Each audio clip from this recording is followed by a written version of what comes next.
Hello friends, welcome to the exam Drishti. हम लोग बिहार सहायक सचिवालय का प्रैक्टिस सेट नंबर 14 का जीके जीएस का फुल डिस्कशन करने वाले हैं, जो रुक्मणी प्रकाशन का वॉल्यूम 2 का है। इसके पहले हम लोग प्रैक्टिस सेट नंबर 1 से लेकर 13 तक का अध्ययन कर चुके हैं।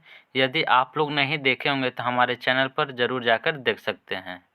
यदि हमारे चैनल पर पहली बार विजिट कर रहे हैं तो चैनल को सब्सक्राइब एंड बेल आइकन को दबा दें, ताकि लेटेस्ट वीडियो का नोटिफिकेशन पहले आप तक पहुंचे। यदि आप मैथ रीजनिंग सहित 150 प्रश्नों का सेट प्रैक्टिस करना चाहते हैं तो इस वीडियो के डिस्क्रिप्शन में दिए गए टेलीग्राम लिंक से जुड़कर आप फुल सेट का लाभ उठा सकते हैं। चलते हैं अब प्रश्न की ओर। प्रश्न नंबर 74 कहता है, कृष्णदेवराय के दरबार में अष्टदिग्गज कौन थे? तो 8 तेलुगु कवि का समूह था। विजयनगर के शासक कृष्णदेवराय के समय में तेलुगु साहित्य का क्लासिकल युग के भी नाम से जाना जाता है। और कृष्णदेवराय के प्रमुख एक रचना था जो कि आप लोग ध्यान में रखिएगा, जिसका नाम था अमुक्त माल्याद। अमुक्त माल्याद जो तेलुगु भाषा के महाकाव्यों में से एक है। नेक्स्ट क्वेश्चन कहता है, कीटों द्वारा होने वाला परागन कहलाता है, क्या कहलाएगा? तो एंटीमोफिली। और जल द्वारा होने वाला परागन को हाइड्रोफिली कहा जाता है। और पक्षी के द्वारा होने वाले परागन को ऑर्निथोफिली कहा जाता है। और हवा के द्वारा होने वाले परागन को एनीमोफिली के नाम से जाना जाता है। यानी कि इसका राइट आंसर ये हो जाएगा। सौर ऊर्जा को एटीपी में बदला जाता है किस कोशिकांग में? तो ऑप्शन नंबर ए हरित लवक के द्वारा बदला जाता है। तो कहता है, किस नाभिकीय संयंत्र में मंदक का क्या कार्य होता है? तो यह द्वितीयक न्यूट्रॉन को धीमा करने में उपयोग किया जाता है। ऑप्शन नंबर डी हो जाएगा।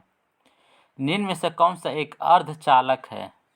तो सिलिकॉन एक अर्धचालक है, जिसकी परमाणु क्रमांक कितना होता है? 14, जो कि आप लोग ध्यान में रखिएगा।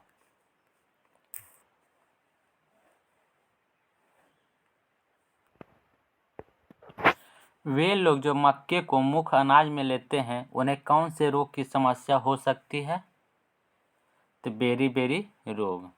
अत्यधिक निम्न ताप उत्पन्न करने व उसके अनुप्रयोगों का अध्ययन कहलाता है, तो क्रायोजेनिक्स कहलाता है।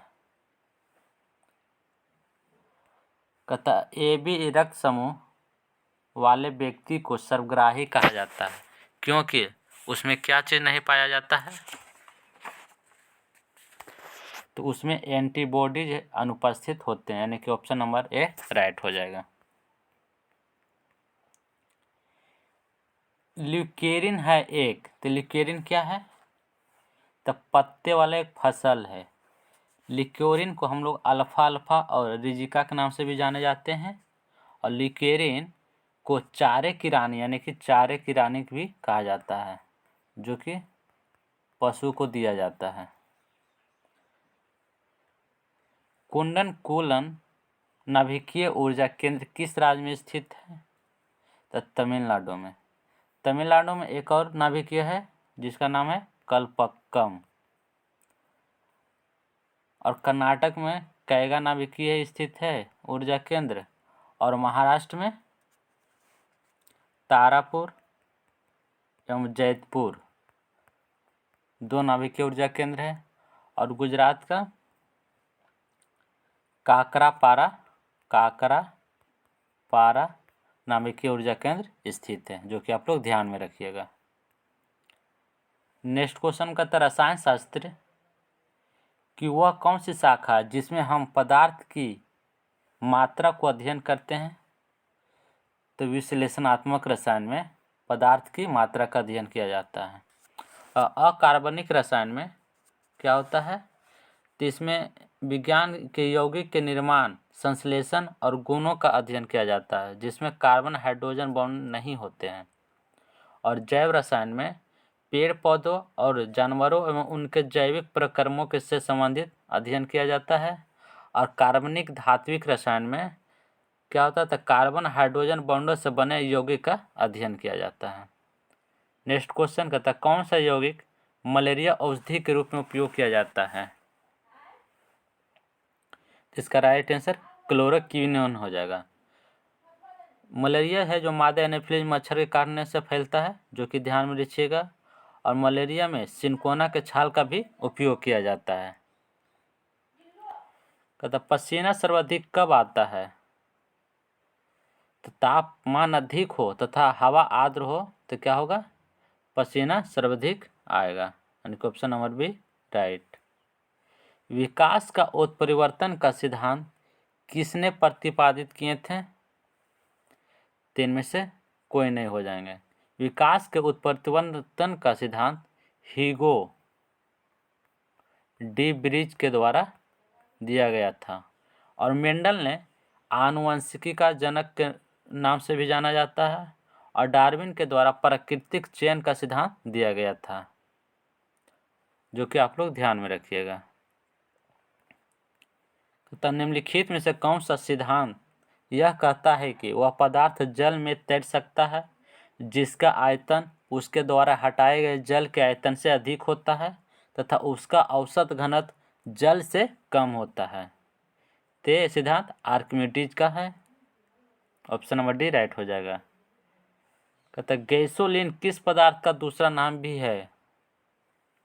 तो पेट्रोल का। जब किसी पिंड का वेग दोगुना कर देते हैं तब क्या होगा? तो त्वरण संवेग दोगुना हो जाएगा। और गतिज ऊर्जा क्या हो जाता है, जो आप लोग ध्यान में रखिएगा, अगर गतिज ऊर्जा पूछेगा तो 4 गुना हो जाएगा। अस्पताल में ऑक्सीजन नली में ऑक्सीजन के साथ कौन सी गैस होती है? तो हीलियम होता है, क्योंकि हीलियम उच्च दाब पर रक्त में ऑक्सीजन को अधिक घुलने में सहायता करते हैं तथा खुद है जो कम घुलते हैं। कहता एक भारी पदार्थ पृथ्वी की सतह पर आता है, उसे क्या कहा जाता है? तो उसे उल्का पिंड कहा जाता है।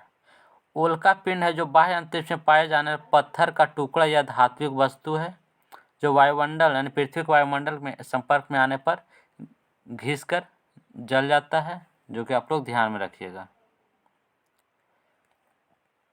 कहता एक विद्युत उपकरण को हमेशा पार्थिव किया जाता है क्योंकि उपकरण को किसी खराबी से बचाने के रोका जाए। विद्युत उपकरण में यदि ओवरलोडिंग की संभावना होती है तो अतिरिक्त विद्युत धारा होता है या विभवांतर जो पृथ्वी में समाहित हो जाता है, जिसके कारण क्या होता है? उपकरण है जो खराब होने से बच जाता है। नेक्स्ट क्वेश्चन कहता है जीवन का स्तर निर्भर करता है तब प्रति व्यक्ति आय पे, सकल घरेलू उत्पाद, साक्षरता दर और स्वास्थ्य सुविधाएं की उपलब्धता पर, यानी कि ऑप्शन डी राइट हो जाएगा। सभी है जो जीवन का स्तर पर निर्भर करते हैं। कहता इच्छाओं का दोहरा संयोग खाली स्थान की अनिवार्य विशेषता है।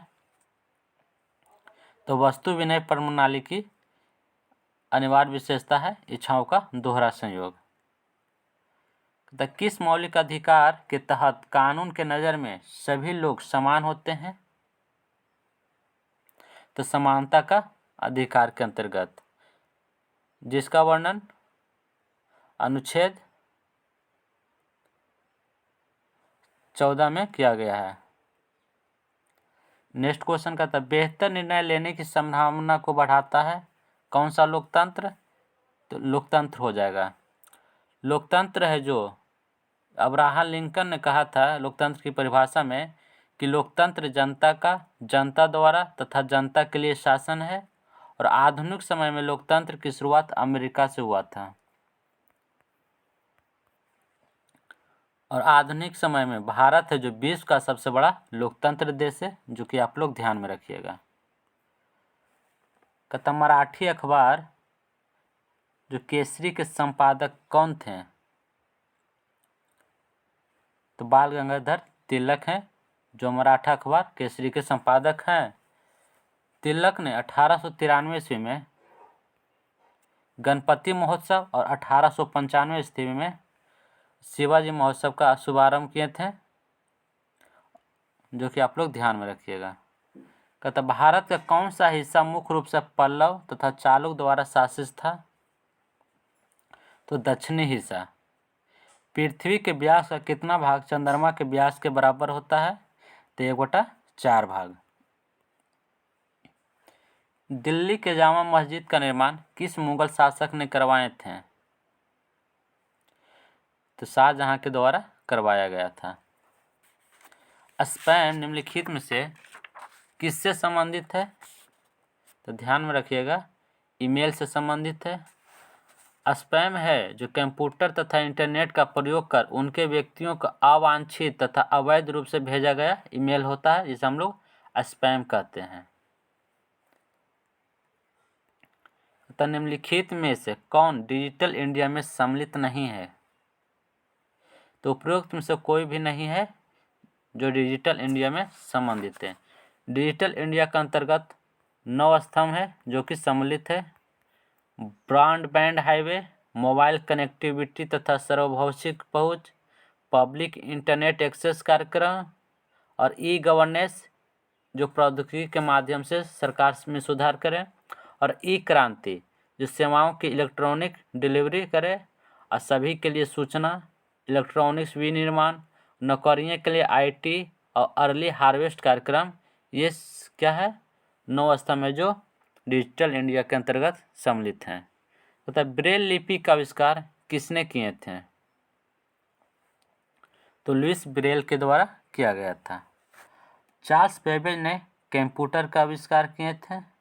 विलियम हार्वेन के द्वारा रक्त संचार का खोज किया गया था, जो कि आप लोग ध्यान में रखिएगा।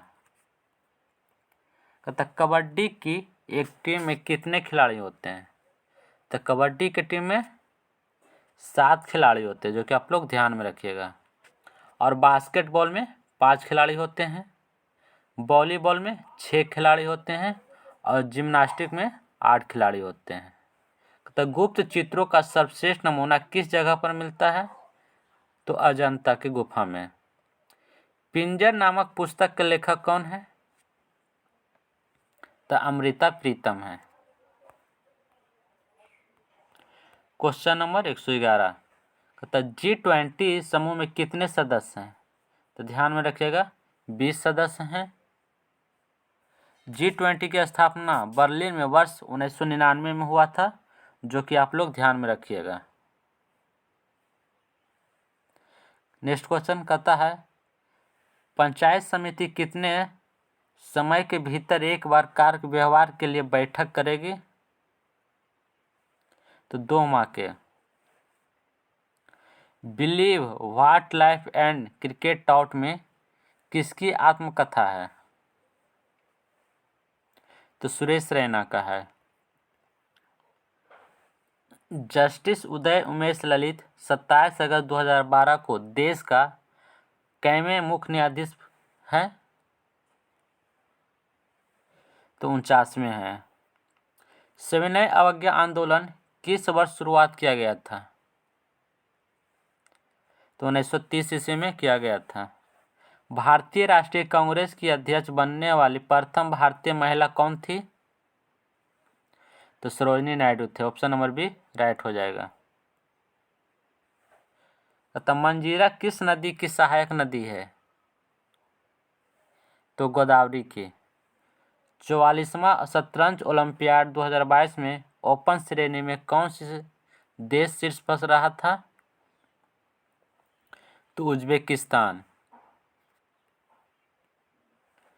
तो निम्नलिखित में से कौन सा कथन सही है? तो कहता मेगास्थनीज थे जो सेल्यूकस निकेटर का राजदूत था, ये कथन सत्य है।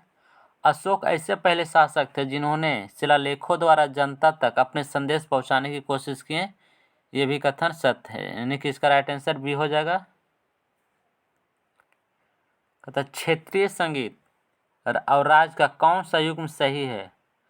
10 संगीत है जो उड़ीसा से संबंधित है, ये कथन सत्य है। और टप्पा है जो पंजाब से संबंधित है, ये भी कथन सत्य है, यानी इसका right answer option number c हो जाएगा। कहता निम्नलिखित में से कौन सा कथन सही है जो बताना है? गोदावरी भारत की सबसे बड़ी प्रायद्वीपीय नदी है, ये भी कथन सत्य है। और डल झील एक मीठे पानी की झील है, ये भी कथन सत्य है, यानी कि ऑप्शन नंबर डी राइट हो जाएगा। महात्मा गांधी की नई श्रृंखला के 500 के रुपये के नए नोट का आकार क्या है? 66 mm से लेकर 100-150 mm हो जाएगा, ऑप्शन नंबर डी राइट। खाली स्थान फलीदार फसल का उदाहरण है। दाल है जो फलीदार फसल के उदाहरण है, आप लोग ध्यान में रखिएगा। कहता एकला चलो रे गीत किसने लिखा था?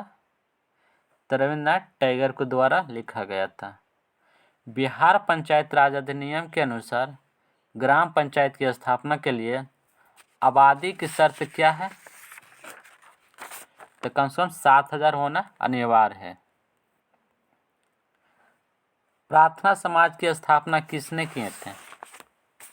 तो प्रार्थना समाज की स्थापना आत्माराम पांडु ने किए थे, जो 1867 ईस्वी में मुंबई में हुआ था।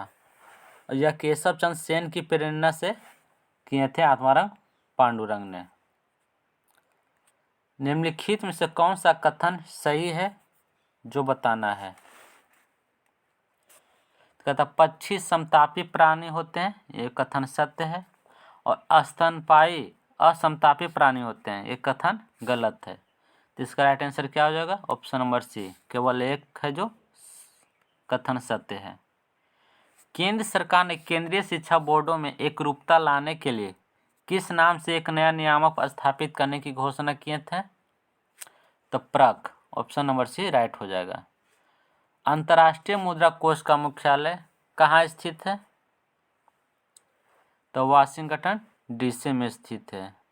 अंतर्राष्ट्रीय मुद्रा कोष की कल्पना पहली बार 1944 में किया गया था, जो संयुक्त राष्ट्र संघ द्वारा आयोजित ब्रेटन वुड्स सम्मेलन में हुआ था।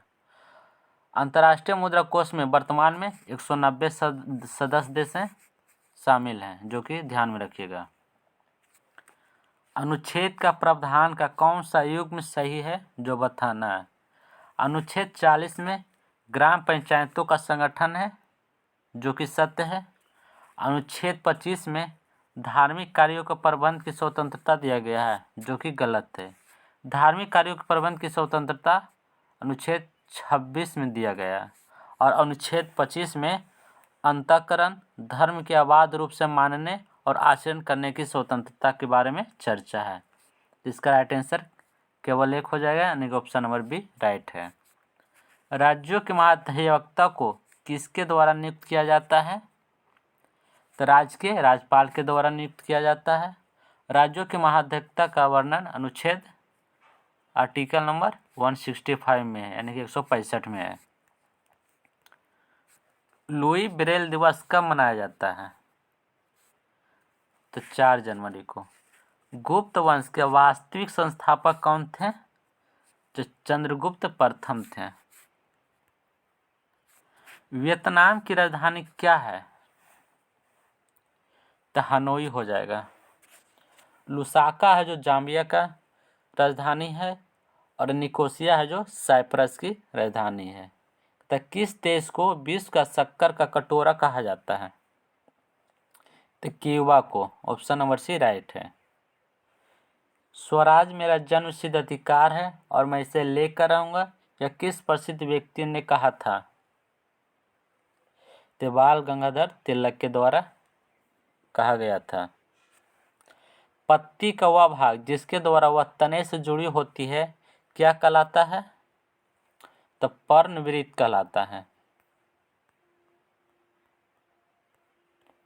कहता अगर रक्त बढ़ने में CO2 की एकाग्रता बढ़ जाती है तो श्वास क्या हो जाएगा? तो श्वास बढ़ने लगेगा। बर्फ पर चलना कठिन होता है क्योंकि बर्फ पर क्या होता है? तो घर्षण का अभाव होता है, ऑप्शन नंबर ए राइट हो जाएगा। लोकसभा के सदस्यों का निर्वाचन इनमें से किस प्रणाली के तहत किया जाता है? तो प्रादेशिक प्रतिनिधित्व प्रणाली और फर्स्ट पास्ट द मोस्ट प्रणाली के अंतर्गत लोकसभा के सदस्यों का निर्वाचन किया जाता है, यानी इसका right answer option number D हो जाएगा। सबसे पहला वेब ब्राउज़र कौन सा था?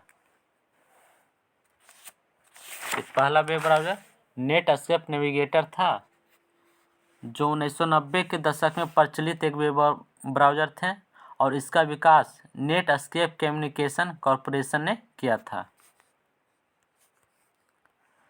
निम्नलिखित में से कौन सा अम्ल खट्टे दूध या मट्ठा में पाया जाता है? तो लैक्टिक अम्ल। फॉर्मिक अम्ल है जो लाल चींटियों के डंक में पाए जाते हैं, और सैट्रिक अम्ल है जो नींबू के रस में पाया जाता है, और टार्टरिक अम्ल है जो इमली के रस में पाया जाता है। आप लोग ध्यान में रखिएगा। कहता है अम्ल है जो नीले लिटमस को किस रंग में बदल देता है? तो लाल रंग में बदल देता है, यानी ऑप्शन नंबर बी है जो कि राइट हो जाएगा। अम्ल स्वाद में कैसा होता है? तो खट्टा आता है, जो कि आप लोग ध्यान में रखिएगा। कहता निम्नलिखित में से कौन सा एक सही खाद्य श्रृंखला को दर्शाता है? तो ऑप्शन नंबर बी राइट हो जाएगा। घास को कीट खाता है और कीट को मेढक, मेढक को सर्प खाता और सर्प को गरुड़, यानी कि ऑप्शन नंबर बी राइट हो जाएगा। निम्न में से कौन एक मेक इन इंडिया अभियान का लक्ष्य नहीं है? तो वित्तीय समावेश है जो मेक इन इंडिया का लक्ष्य नहीं है। मेक इन इंडिया अर्थव्यवस्था के 25 क्षेत्रों पर केंद्रित किया गया है, जो कि आप लोग ध्यान में रखिएगा। मेक इन इंडिया की शुरुआत यानी पहल कब हुआ था? तो 25 सितंबर 2014 को। इसका डेट भी आप लोग याद रखिएगा, 25 सितंबर 2014 को। कहता निम्नलिखित में से किसने बैटरी का आविष्कार किया था? तो एलेक्सांद्रे वोल्टा ने बैटरी का आविष्कार किए थे, और अल्फ्रेड नोबल ने डायनामाइट का आविष्कार किए, और जॉन नेपियर के द्वारा लोगरिथम का आविष्कार किया गया था, और रुडोल्फ डीजल ने डीजल इंजन का निर्माण किए। नेक्स्ट क्वेश्चन कहता निम्नलिखित में से कौन सा देश संयुक्त राष्ट्र सुरक्षा परिषद का अस्थायी सदस्य नहीं है? तो ऑस्ट्रेलिया जो संयुक्त राष्ट्र सुरक्षा परिषद का अस्थायी सदस्य नहीं है। संयुक्त राष्ट्र सुरक्षा परिषद में 5 अस्थायी सदस्य हैं, यूके, फ्रांस, यूएसए, चाइना और एक रसिया है। तो निम्नलिखित में से कौन सी कोशिकाएं प्रत्येक 120 दिनों में नवीनीकृत हो जाते हैं? तो लाल रक्त कणिकाएं, ऑप्शन नंबर ए राइट हो जाएगा। संतोष ट्रॉफी किस खेल से संबंधित है? तो फुटबॉल से संबंधित है। इस वीडियो का लास्ट क्वेश्चन है, कहता ओलंपिक खेलों में हॉकी में भारत ने पहला स्वर्ण पदक किस वर्ष जीता था? तो 1928 ईस्वी में एम्स्टर्डम ओलंपिक में स्वर्ण पदक जीते थे, और भारत अंतिम बार 1980 में मॉस्को ओलंपिक में स्वर्ण पदक जीते थे। अब तक भारत कुल हॉकी में 8 स्वर्ण पदक जीत चुके हैं, और हाल ही में टोक्यो ओलंपिक जो 2020 में हुआ था, उसमें भारत ने जर्मनी को हराकर कांस्य पदक यानी कि ब्रॉन्ज मेडल जीते हैं। तो ये आप लोग ध्यान में रखिएगा। फ्रेंड्स, ये वीडियो आप लोग को अच्छा लगा होगा तो अपने दोस्तों के साथ शेयर करें और लाइक भी ज़रूर करें।